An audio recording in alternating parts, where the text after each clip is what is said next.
I was talking about interaction design, right? And I explained that yes, interaction design is a part of the user experience design. The whole process is the user experience, and then the interaction design is a subset or a small part of this whole process.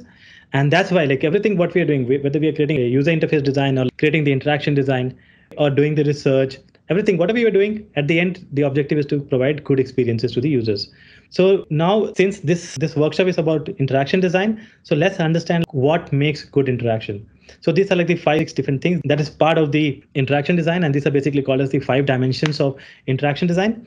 And these are the words. Sometimes providing good words, like giving them feedback with good copy, or providing nice labels along with the icon. We have this menu and home icon. So along with that, providing a label, that is also an interaction.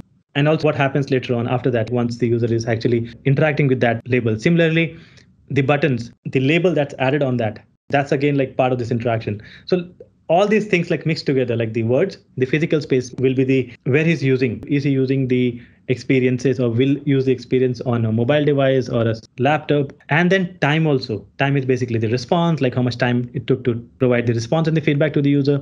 Behavior is basically what is the next thing, what is the response, or how the interaction happened, what is the behavior. And visual is all about the design and design. So what are these 5 dimensions? Gillian Crampton Smith, an interaction design academic, first introduced the concept of 4 dimensions of an interaction design. So first 4 were introduced by Gillian, and then the later Kevin Silver, who was senior interaction designer at IDEX Laboratories, added the 5th. So first 4 were introduced, and then later on the 5th was added, and then this became the 5 dimensions of interaction design. So what are those? So the first one is called as the words. So that is the 1D, or the first D. Words used in interaction like button labels, etc., should be meaningful and simple to understand. So this is like one example, but again, like wherever you're using any words in the experience or the interface, so that should be meaningful and easy to understand. Similarly, visual representation. Whatever you're doing to create the visual design should be nicely made and should be easy to understand and like minimal and so on. So include graphical elements like images, typography, and icons that users interact with. So you should make use of this. So whatever you're using in that visual design and the interaction, that is basically the visual representation. The third dimension is physical object or space. So where does the user uses the product? Okay, sitting, walking, and using which device. The fourth is the time, amount of time a user spends interacting with the product. So that is the fourth one. And the fifth is basically the behavior. How do users perform actions on the product? So that includes emotional responses or the feedback. I talked about that, right? So the login screen, some error happened, and then the system gave some response. So that is one behavior, example of behavior. So feedback mechanism is a good example of this behavior. So let's see this 5 dimensions of interaction design. Button is visual. This is the physical space. That's the device. This is the animation time. And then this is the feedback. This is the behavior. So again, you got it. So this is simple. So all the text is text. Second, the graphical is the visual representation. This is the physical space or the object where this product is used. This is basically the action. And this is time and animation. And then last is the feedback. That is the behavior. So this is a good way to understand like the 5 dimensions of interaction design. And if you want to master interaction design, then you'll have to like learn and focus on different areas. So that is basically, you'll have to have good understanding about readability, how to make things readable, how to solve a problem, sense of place, like where will the product be used, okay, whether the user will be able to perceive what's there on the screen. You'll also have to understand like what are the mental models of the users who would be using the product.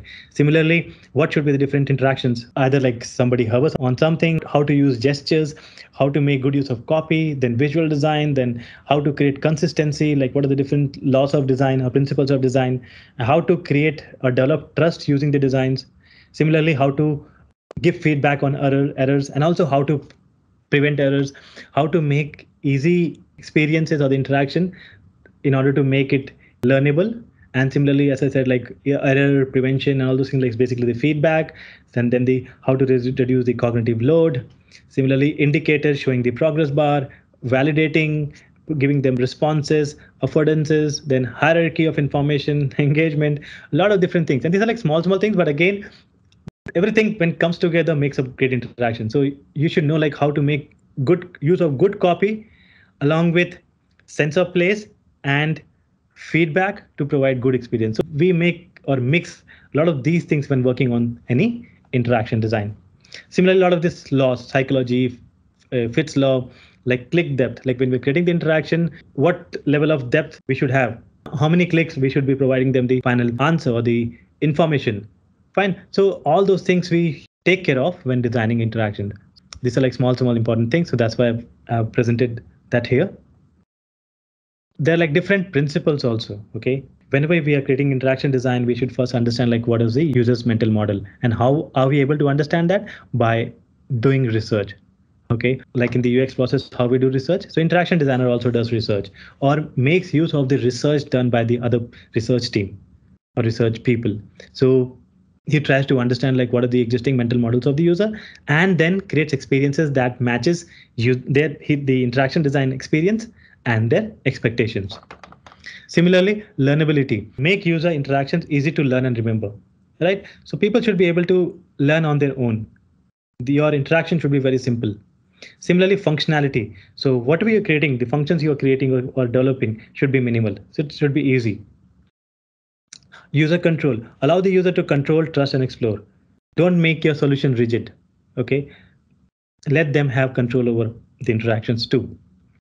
Affordability is what? Is basically simulate actions by taking inspiration from usual and physical world interaction. So we talked about it, right? Affordance is basically what's happening in the offline space and then taking learning from that and then transferring that to the online space. Consistency, whenever you're building something, maintain consistency throughout the application. Similarly, create great engagement. Okay.